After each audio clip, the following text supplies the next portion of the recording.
May sugat at pasa sa muka ang mga presong ito nang bisitahin ng news team sa Integrated Jail ng Manila Police District. Sila ang magkakamag-anak na Miranda na naaktuhang nambugbog sa isang pulis sa Paco, Maynila. Agad namang dumepensa ang pulisya at iginiit na hindi ito nangangahulugang igilanti nila ang kanilang kabaro. Between sa kanila at saka yung mga fellow inmates nila, allegedly, siguro nagkakairingan or siguro yung iba sumisimpatya dun sa pulis. Iisa rin ang salaysay ng mga suspect sa nangyari sa kanila sa loob. Nagkabanggaan lang po kami dyan sa loob. Bangga.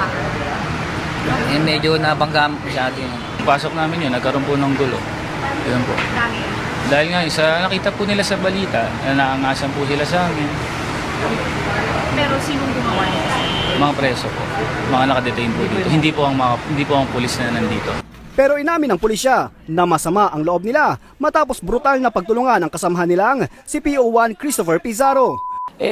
Kabaro natin yan, hindi rin naman tayo papayag na bakit gano'n di na nga lumalaban. Di ba? At ginanon pa nila. Pumalag naman ang Commission on Human Rights kung bakit nagulpi ang mga sospek habang nasa kustodiya ng pulisya.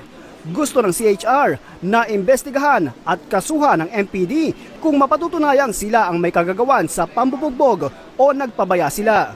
Mas malaki yung liability ng pulis kung sila mismo ay nagbugbog, di ba? Pero assuming na hindi sila at yung mga preso talaga, may liability pa rin sila kasi nasa custody sila ng pulis sa state agent.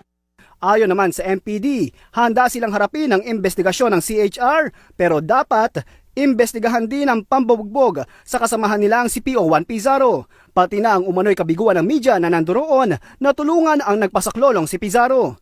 Inilipat na ng selda ang mga sospek habang naharap sila sa patong-patong na kaso.